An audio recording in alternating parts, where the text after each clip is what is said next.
No, I don't want no scrubs. A scrub is a guy who can't get no love from me, hanging out the passenger side of his best friend's ride, trying to holler, "Hey, Paul, how you doing?" Oh, not too bad. How about yourself? I'm doing okay. Oh, Man, boy, things are pretty rough out there, bud. you're not wrong. No, it's been pretty rough. How you doing? Everything okay? Yeah, everything's okay. How are you doing? Man, it's been a very long week for me. Long week for me. I'm just trying to find joy in things, and Yeah, it's hard. It's just hard right now, man. There's just so much going on. Like, COVID's not going away. We got Nope. Got some pretty awful people that are showing up as racist in my Twitter feed, and having to remove those people from my Twitter feed, which is really disappointing. yeah. I have a feeling that I know what you're talking about. Yeah. Oh, Tough stuff. But yeah. speaking of finding joy, I watched one of my favorite movies last night with my wife. I am so happy this is on the list. Okay. I know that it is a favorite of yours. It is. It is. And it's actually been a topic of discussion in my household recently. But go on. I want you to share. So last night I introduced my wife to the Wes Andrerson classic Fantastic Mr. Fox. Such a good movie. Such a great movie. So Fantastic Mr. Fox is a Wes Andrerson movie of a children's book by Roald. What's his name? Roald Davidson? What is it? I don't know. Roald? I don't know. I don't know. Roald Dahl. That's what it is. Dahl. Okay. Wait, no. Wait, is that it? No, that's not right. I think it is. Hold on. You think you do your homework? Yeah. Anywho, directed by Wes Anderson. Yeah, Roald Dahl. That's who it is. Yeah, directed by Wes Anderson, and it is. I don't know if it's computer generated, but it looks like No, it's stop motion. It is stop motion. Okay, stop cool. motion, Yeah, yes. It's stop motion animation. It is a adaptation of the children's book of the same name, and it is just so good. It's so good. Talk about why it's good, Paul. Okay, so first of all, I want to talk about this movie and my house. Okay. It was maybe a couple of years ago that I introduced my family to Fantastic Mr. Fox. And I really enjoyed this movie. It's so good. My son enjoys the movie. My wife and daughter hate it. Just really? Absolutely despise this movie. Oh no! I know. Okay, so we often try as a family. We don't eat dinner at the kitchen table. We tend to watch television or something while we're eating dinner. It's just what we do. It's we're bad parents, whatever. And don't at me.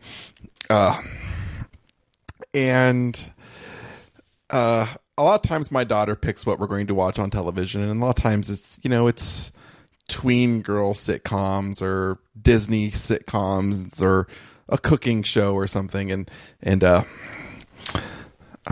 the wife has been trying to basically say, hey, who else wants to pick something? And for the last few days, my son and I have been saying, well, we can watch Fantastic Mr. Fox. And that didn't go over very well at the family. In fact, I was so delighted when I opened up the doc this morning to see if there's anything I had to do prepare for, and I saw Fantastic Mr. Fox. And I think you tweeted a Fantastic Mr. Fox quote last night, and that made me excited as well. Yeah, we just got done watching it, and it was joyous. And I told her I was so excited because you had put this topic in the show notes, and I was going to get to talk about it. And then she said not nice words. About me? Oh, Jennifer. No. She does not like this movie. Oh. No, okay, so before we talk about Fantastic Mr. Fox, have you seen the other Wes Anderson stop motion picture movie, The Isle of Dogs? No, I haven't, and Okay. I'm scared too. Yeah, no, it's good. It's good. It's good. You should watch it. Yeah, you should watch it. It's good. Okay. There is some rough parts, but the dogs they survive relatively unharmed. So it's good. You should watch it, but it's not as good as Fantastic Mr. Fox. And man, like I think it's kind of hard to explain why Fantastic Mr. Fox is so good. For a big part of me, it is just the absolute delightfully witty, nonstop dialogue. Mm-hmm. I love it is so quotable. It just like one of the first things you kind of notice is being a family movie, handling some more mature topics. Instead of swearing, they use the word cuss, as in what the cuss or cuss you. Right. It's a total cluster cuss is a good one. Yeah. Oh. Yeah, we need to put a link to that one scene where he's arguing with his lawyer, because that's just it's so good. Oh. Now, I have never read the book. Okay. Now I'm my not wife sure I have either. My wife had, but she said it had been a number of years since she had read it, so she didn't fully remember everything that happened in the book. But obviously, like, it's a children's book. Like, you need to add some things in there to stretch it out to, a hour and a half to 2 hour movie. And the stuff they put into the movie to get it to that length is hilarious, right? Yeah. Because there's so much little dialogue that can sneak right past you that is just so brilliant, right? With with Fox's son, right? Just some of the stuff he says. Yeah, and then, Christopherson, the cousin who comes to stay with them, and it's just such a good movie. I'm here to rescue you. I have mixed feelings about that. Yeah. I can fight my own battles. No, you can't. I just don't think you should do it, man. Yeah. The cuss, you say. It's so good. Yeah, so we watched that last night, and it was just fresh in my mind. And, it's one of those movies that I come back to every couple of years, because I'll stumble across it somewhere. I think the last time I had watched it was on a plane somewhere. And it was years ago. It just happened to be on the infotainment system of whatever plane I was on. And then, we're Disney Plus people now in this house, and it's on there. Plus. Yeah, it's on there. So if you have Disney Plus, give it a watch, or rent the movie on, whatever streaming service you want to rent things on. And it's just beautiful. It's just beautiful. Especially, I think you can. I think you don't have to read the book. It's not one of those movies where you got to read the book or the book's better. No, I mean, it's an adaptation of a children's book, and it's just a kid's book. Yeah, you'll figure it out. And I think you could safely watch it with your kids. I think it technically is a children's movie, but it's one of those children's movies that we watched, that you and I watched as kids when we were little, and there's so much that went over our heads. Right. Like Ghostbusters. Ghostbusters was marketed to kids. That is not a kids movie. There's so much going on in Ghostbusters, which is my all-time favorite movie. But yeah. So anyway, I wanted to throw that on there because I know that you have a special kinship with that movie as well. Yeah, I really do enjoy that movie. I want to watch it again this weekend. Even I'll make my wife go somewhere else. But on your new TV and your new couch. Yes, my new TV and my new couch. Yeah. I just want to talk about every little itty bitty scene that I love. All right. Well, we got time. Oh, so I say go for it. You know what? I think, let's see if I can find the quote. Let's see. Oh, yeah. So I think my favorite line in the whole thing is, they had always kind of billed the animals as kind of being poor and kind of just just scraping by. Mm-hmm. And there was one scene where they're trying to get in a door, and What? Who is it? Is it the mole? No, the possum. The possum or whatever. The possum has pulls the out a credit card. Yeah, it's like a titanium card. How did you qualify for this? And he shrugs on time. He shrugs. He's like, I pay my bills on time. Like Mr. Fox is the asshole, right? For asking, like, well, I pay my bills on time. Like, yeah. Yeah. Or when they're trying to, they're going through all the animals and figuring out what their special skills are. And what the badger's like, demolition expert. Yeah, out of nowhere. Yeah. and then the mouse is like, hey down here, I want to fight. Yeah. And then they give the mouse like kids KP duty or something. Like, oh, they give the kids KP duty, right? What is KP duty? I think we're janitors. Yeah. It's so good. Yeah. Yes, I found the link to the lawyer episode. So if you haven't seen the movie, I recommend at least going and watching this couple-minute clip. And if you think it's funny, you will enjoy the rest of the movie. Mm-hmm. Oh, it's so good. Yeah, like I said, we got done watching that last night, and we were up kind of late because neither of us could sleep because Mr. Rocky had to go to the vet today and is he okay? He's okay. He's recovering. He had he's 11 and he had to go in for his dental cleaning, right? Because as the dogs get older, their teeth start to break down a little bit, and I think I'm not a vet, right? But I've always heard that heart disease in canines is linked to, tooth decay and stuff like that. And, when he was a pup, we tried our best to kind of get his teeth brushed and everything. And then as he got older and developed his own little strong-willed Yorkie personality, won't sit still for it. So we do like the water additive thing, and he's had chews over the years, but those upset his stomach. So every, 18 to 24 months, we take him in, and it's probably going to get faster as he continues to age. Right. He had to go in today, and he was there for a long time, and they kind of put him into that twilight, and they cleaned the teeth that are good, and he lost 4 more teeth they had to pull. Oh.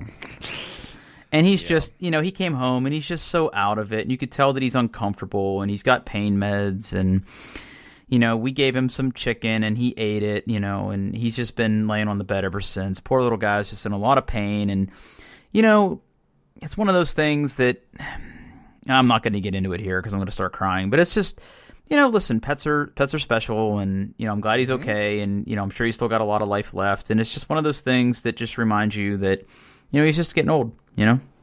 Yeah, that's rough. That anesthesia and getting teeth pulled, that's no fun. Yeah. Yeah. Well, yeah, the last time he went in for a cleaning, I think they had to pull 2. Now he's lost 4 more, so he's down 6. He still has a lot of teeth left for his age. There's a lot of other dogs that have way less teeth at his age. So, all in all, I think he's in a good place. The vet always says that he's incredibly healthy. His heart sounds good. He's in good shape. His legs are holding up. Like all the other kind of things that can happen to a Yorkshire Terrier, he doesn't seem to get affected by too much. So I'm sure that by the weekend he'll be back to somewhat himself, but he's probably going to be, he's got some stitches in his mouth right now that will dissolve, and he's probably going to be a little tender tomorrow. But we picked him up at 4:00 today, and I had just got done working for the day, and we just I just laid with him for a while, just kind of kept him company. It was nice. Give us some cuddles. Yeah, but it's hard to concentrate while he at work while he's there, and I'm like trying to teach a class, and it's just it's hard. Yeah, that is tough. Yeah. Well, I'm sending Rocky my love. Appreciate it. Hope he feels better. Yeah. Okay, so now for my favorite thing in the doc this week is Paul's IKEA follow-up. Yeah. So we got our sofa delivered this last Sunday. Where was it delivered, Paul? It got placed on our driveway. Oh, they found you. Yeah. So IKEA's fine. It's just Amazon. So IKEA farmed out the delivery service to some other third-party company, and they had no problem finding me at all. So first things first, you estimated how many boxes it would come in, Drew? I think you said 6 or 7. I think if I remember correctly, and don't tell me yet, you had a box for the main frame. You had 1 box for each side, and probably a bag of pillows. No? There was no. Okay. So we had one box that had all of the like seat, the cushion covers and like the slip cover for the sofa. Oh, right. I'm not counting that, but yeah, go ahead. They had a little box for that. Then we had a box that had the seat cushions, so the thing your butt goes on. And then we had a gigantic box with everything else. Oh, so they basically put the sides in with the main frame. The side, the back cushions, all of that, all the hardware was in one gigantic heavy box. Yeah. If I remember correctly, when I bought my sofa, the sides came in a separate box, but at least they're putting it. I mean, at least they're saving some packaging, which is nice. Yeah. It was, all things considered, it was relatively easy to put together. No complaints there. It was packed very well. The instructions were very clear. The hardest part, like you said, was getting the covers onto the cushions. That sucked. That's not a lot of fun. Not a lot of fun. Yeah, but you have like kids. Like, can't you make your kids do that? Jennifer and I took care of it. Okay, fair enough. Yeah, it was fine. You guys didn't get divorced, right? IKEA's good at that. No. We can tolerate things like putting it together, some IKEA furniture together. Though a lot of times we do it separately. But this was one of the situations where we needed, you needed two adults really to assemble it. It's really hard to make all these pieces, sofa shaped by yourself. Yeah, I get it. I'm really happy with the couch, though. When I picked out the couch, I told my wife exactly how big it was. Right, I gave her the dimensions. Fair. Like it was like a little over 80 inches. All right. Yet somehow she seems to be surprised about how small it is. She expected it to be bigger. I'm like, well, 80 inches is only this. Honey Bear, men are used to this. Turns out. Yeah, it turns out. Had this happen before. So she likes to razz me and said that I just bought a big chair and not a sofa. Okay, that's funny. But it's fine. It's fine. So we put it together Monday night. So like 24 hours after we had it, we drug it upstairs and put everything together.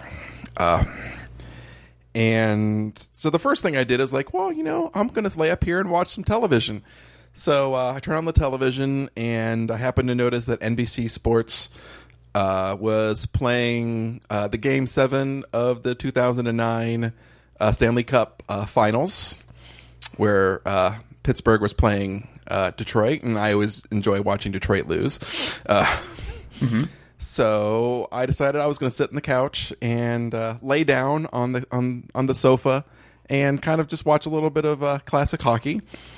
And it's a new sofa. It took me a while to kind of figure out how to get comfortable on it and where I wanted to put my feet and stuff. And during that adjustment period, it gave me some hella rug burn on my elbow. I'm sorry, what? Yeah, rug burn. You know rug burn? Yeah, I'm familiar with the term. Yeah. It hurt me, Drew. The sofa bit me. Well. Wait. Okay, but help me understand though. Help me understand though. Yeah.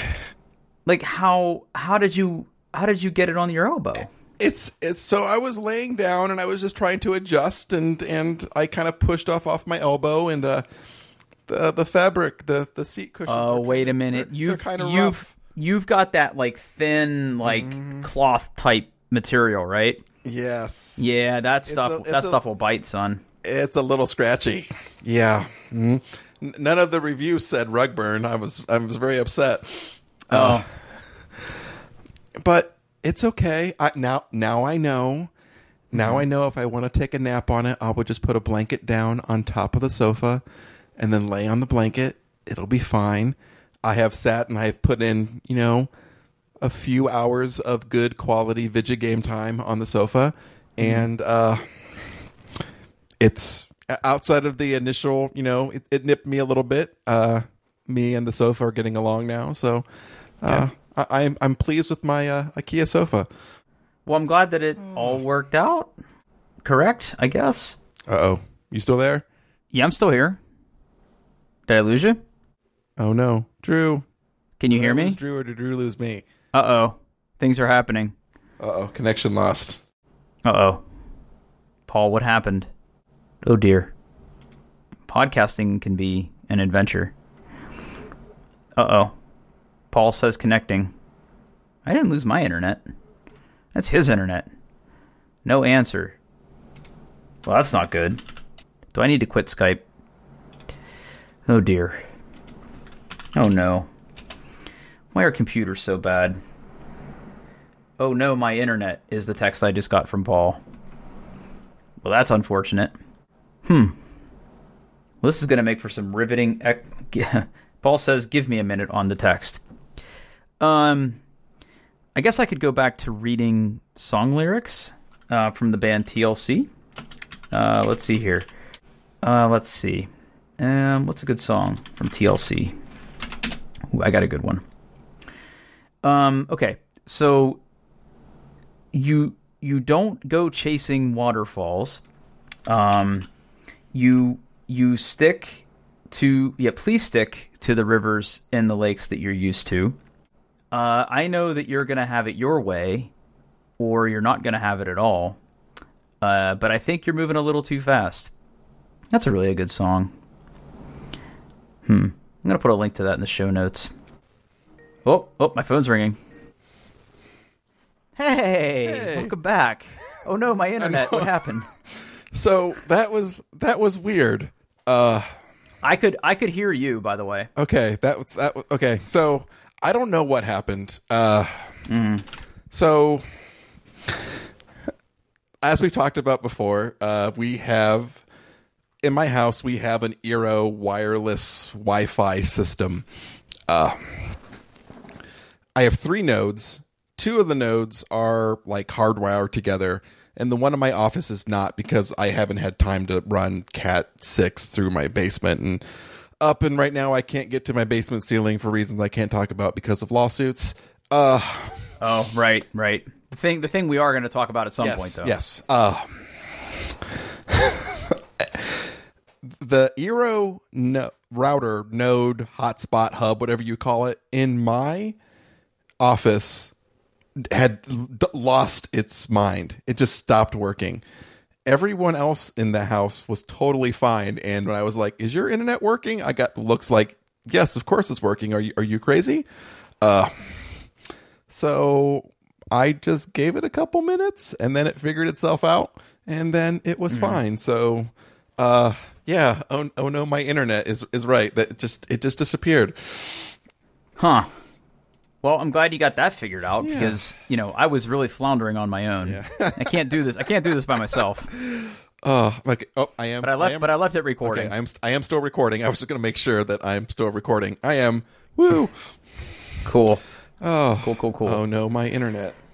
Well, my internet. Everything seems to be much better now. Well, I'll tell you, man, speaking of owies, I am back on my gym schedule, man. Awesome. And my gym made a lot of adjustments due to the whole, COVID situation, and it's back open now, and they're limiting the size of classes, and you have to sign up ahead of time, which is fine. It's fine.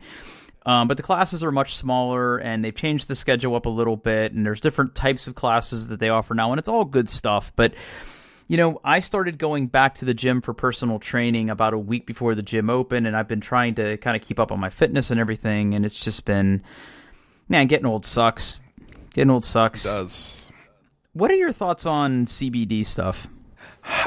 I don't know. I think a lot of it is snake oil.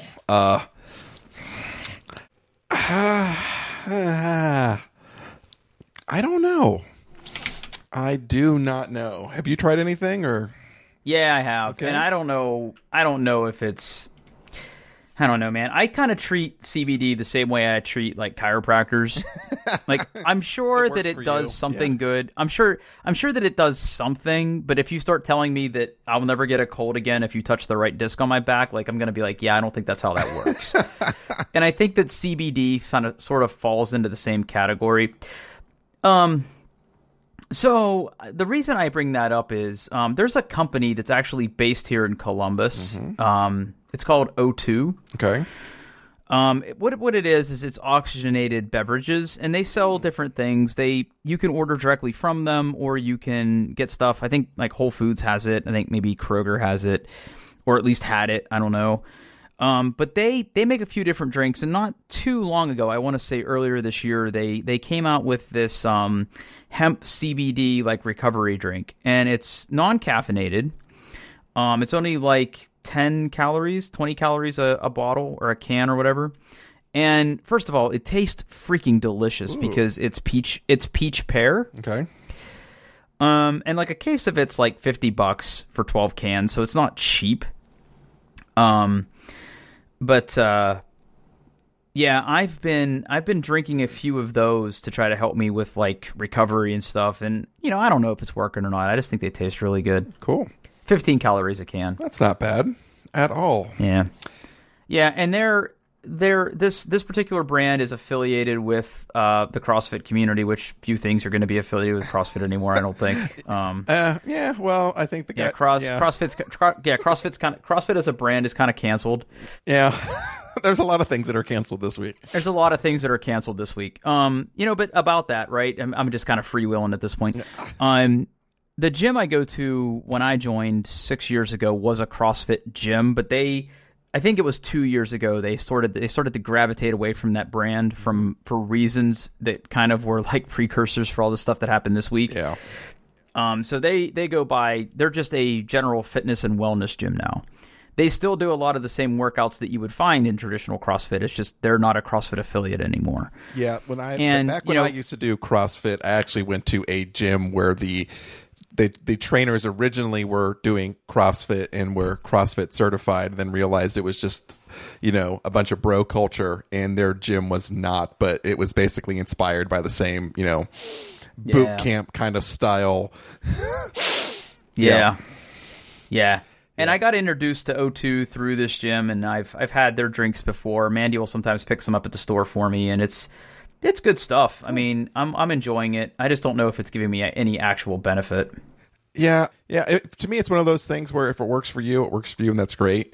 I'm sure that, scientists right now are running some sort of, double-blind study to see how it works, and the results will come out in a year or so. And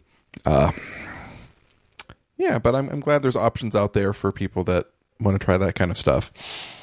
Yeah, and let me be clear, like I'm not like actively seeking out reasons to ingest CBD or THC or anything. It's just, I don't know, I just think these things taste really good.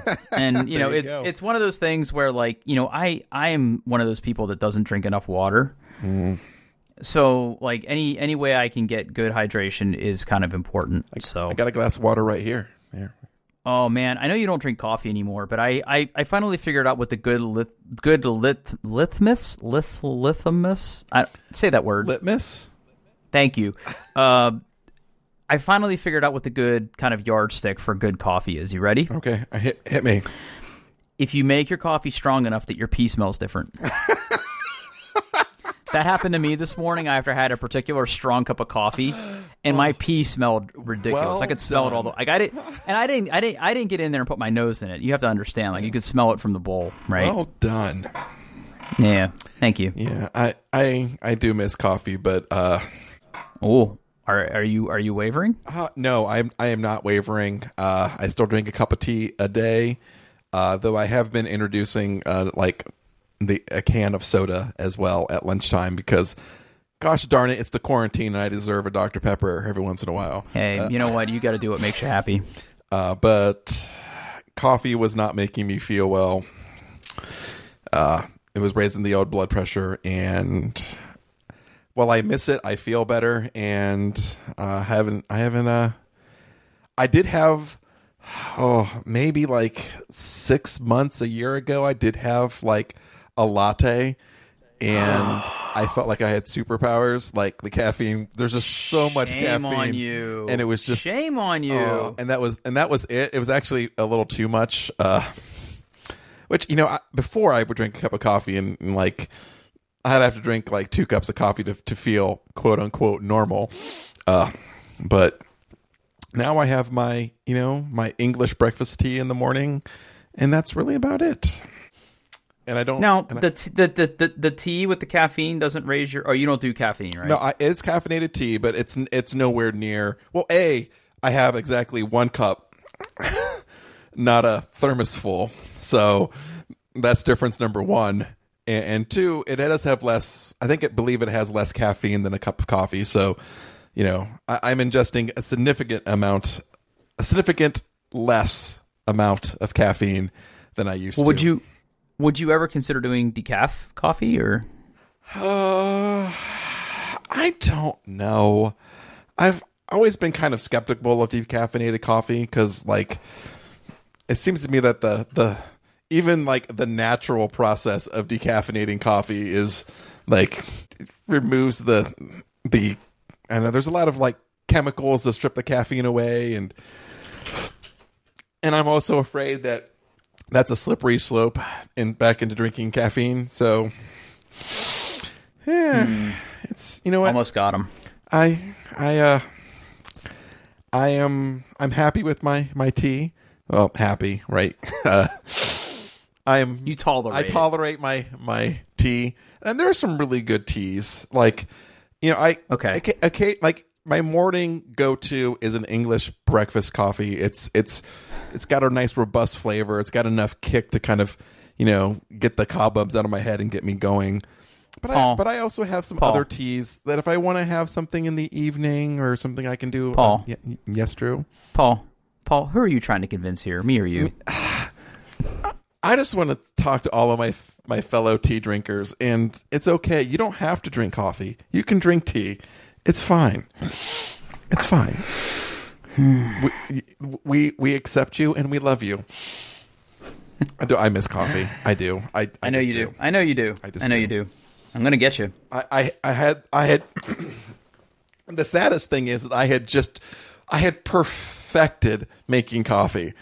I know you had. I had achievement unlocked. Consistently really good, well-made coffee all the time. Granted, it was very labor intensive, but I enjoyed it. It was good. And then it tried to kill me, and ta-da! So I do exactly 1 cup of coffee a day. That's good. And the reason for that is I am a high maintenance coffee person to where I do the pour over, right? Yes. So I have a coffee grinder. I go in the morning, I hit the button, my dog barks because it's loud. I take the grounds, I put it in my Chemex, I boil some water, and I pour it over there. And I know just like I've done it like every day for almost 2 years. Not every day, but close to every day. And I know kind of how much water to put in there without looking, without measuring. And I know how long to pour without like having to use a timer anymore. Like you just kind of learn. And, I just make a really strong cup of black coffee that way. And it's exactly 1 cup. Unless I use my Ember mug, and then it's like 2 cups. Okay. But I mean, honestly, that's about the extent of it. And have you ever tried an AeroPress? No, I haven't. I've had pressed coffee before. I haven't used an AeroPress, but that might be my next purchase. Yeah. So if you're only making 1 cup of coffee, I think you could do a lot worse than an AeroPress. It's going to be a little easier than setting up the whole Chemex for 1 cup. It's also going to be a little quicker. And I'm going to drop a link into the show notes. We'll solve this. Coffee. I think the best way to use the AeroPress is to use the inverted method, which is basically you kind of make it upside down how you normally would, how the instructions say. It allows the coffee to kind of steep a little bit longer and get all those nice oils. It's really good. And an AeroPress is comically cheap. I think they are. I was just looking at that on Amazon. Yeah. I also I would recommend, not that I'm a avid camper, but I would recommend them to people who like to go camping. This is a really easy way to make good coffee that doesn't require like any kind of glass. You just heat up the water and pour it in there. it does make press style coffee, so it does tend to be a little strong. So a lot of times when you're making an AeroPress, you're really making about 3/4 of a cup of coffee and then putting hot water in the rest to kind of make it more of the American style coffee. It comes out very much like almost like an espresso kind of. Not that it is espresso, but kind of just that concentration, that strongness. But it is really good, and I think it's something you might want to look into and try. Yeah. I mean, part of it is like I'm almost out of Chemex filters, and I just haven't ordered any more. So I might take that as an opportunity to mix this up a little bit. Yep. Yeah, I think you could do a lot worse. Oh, I know I could do a lot worse. I could have a Keurig. Yeah. Hot takes. Watch out. Oh. All right. What else we want to talk about? So you mentioned something kind of as an aside. No, boy. Okay. I'm going to ask you about this. You asked it as an aside, and we didn't want to get into it last week, so I put it in the notes and I moved it into this week's episode. Anthills? ? Yeah, so I think in passing last time I mentioned that like my entire front yard is like anthills. Okay. And this happens every summer. So in the front of my yard there's a couple huge trees, which by the way, we had that really nasty wind and storm come through yesterday, I think it was. Oh, yeah. Yeah. Did you lose any trees or limbs or anything? We're a new development, so we don't have any trees big enough really to be knocked over. Okay. But it was really nasty here for a little bit. Well, it looked like it could get really nasty. I think we missed the worst of it, but the sirens are going off, and it was. Yeah, that little miniature cold front came through yesterday, and like I lost several large limbs from the trees in my yard. And but anyway, I say all that to say is that in the front of my yard I have this ginormously old tree, and like if you were to walk through my front yard, you would notice that there are several roots that sort of extend on the surface all the way from the tree, like almost to my front walk. So there's these huge tendrils. Well, a couple of years ago, I was outside and I noticed that there was a lot of dirt on my front walk. And I didn't know where it came from. And I started to investigate, and I noticed that there were several very large anthills in my front mulch bed next to my walk. And we have Terminex kind of on retainer here. Same. Yeah, and just because we don't like spiders, right? I'm using the royal we here. We don't like spiders. My household feels the same way about spiders. Okay, all right. We're gonna tiptoe right around that one. So they come out I think it's almost every month, or it's every other month now, and they do a service where they come and they spray different times of the years for different pests, and it keeps the spiders and the centipedes and all that stuff away. But a couple of years ago, I was walking through my front yard, and I thought I saw what was another root from the tree that I had never noticed before, and that's not how trees work. And I noticed that it was like a enormous anthill. So, for science, I went in my garage and I got a big watering can, and I filled it with water, and I started dumping water onto the anthill, and literally an entire army of ants came swarming out of the anthill. It was fascinating and disgusting all at once. Wow. And the Terminex guy came out, and he's got a really interesting tool that he uses to deal with anthills that is like part drill, part like ant flamethrower, except chemically. And he sticks this thing in the ground, and it somehow like doesn't disturb the soil, but it kind of works its way through the anthill and just obliterates these things. And then he like kicks over the anthill, and they can't escape, and they all die little ant deaths. And it's probably not good to be an ant in that case. It's chemical warfare, let's be honest. But he dealt with it. Well, this summer, as spring started to roll around, I was laying on the couch. This was about a month ago. I was laying on the couch, just as the sun had gone down. And I fell asleep on the couch, and it got dark, and the TV was on. And I woke up around 11 o'clock at night. So I'd been out for about 2 hours.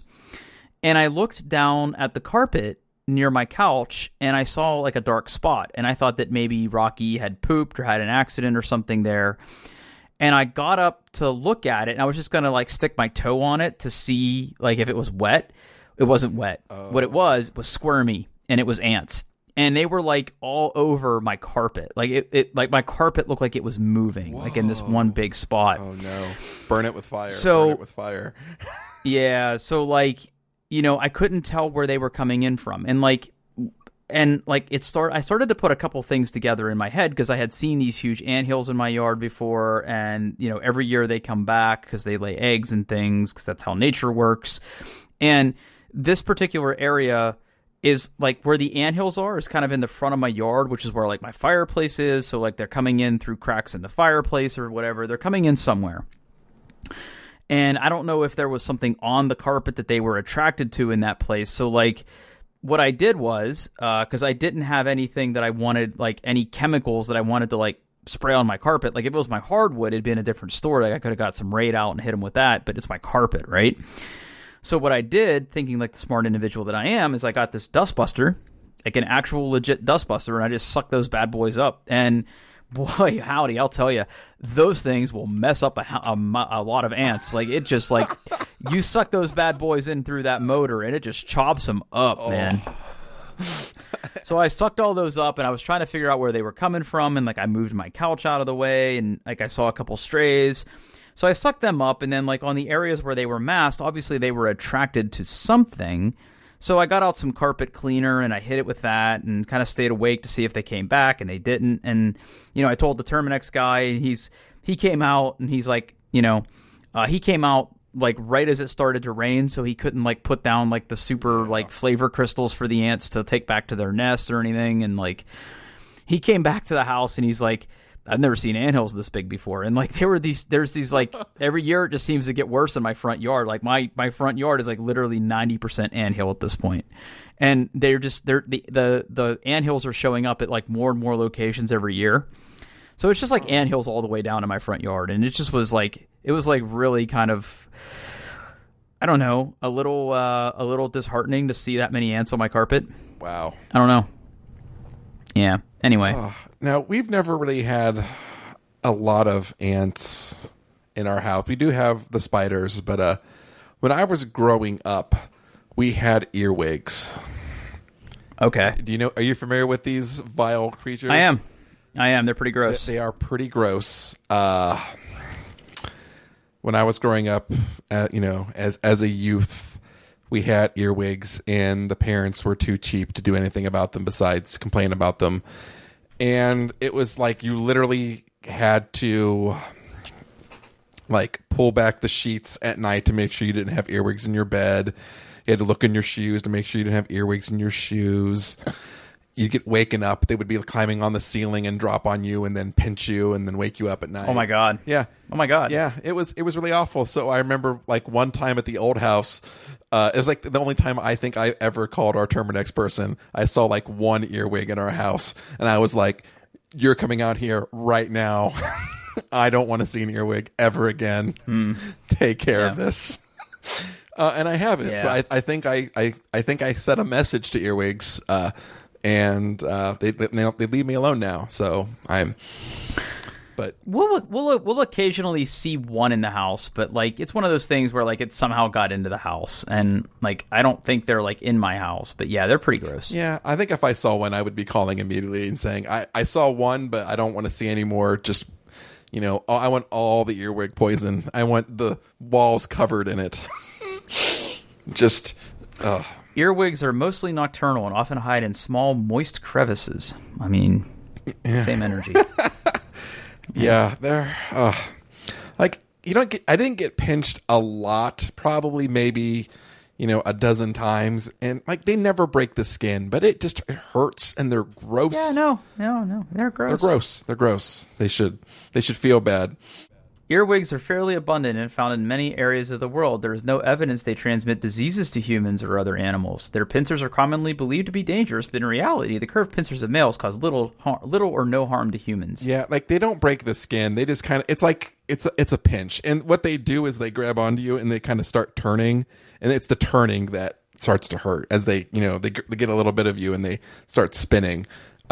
Earwigs have been rarely known to crawl into the ears of humans, but they do not lay eggs in the human body or the human brain. I've heard that folklore. Yeah, because they're called earwigs, so obviously they go for your ears. But no, Yeah. I don't.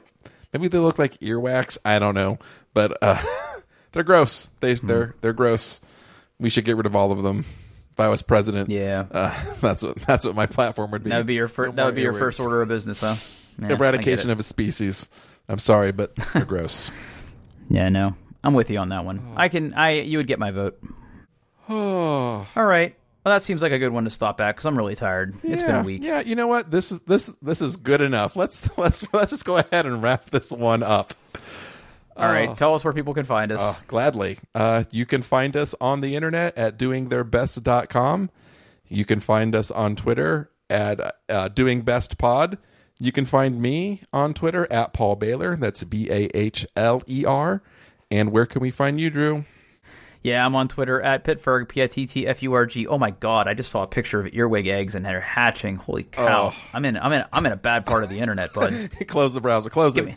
Get me out of here. Ugh.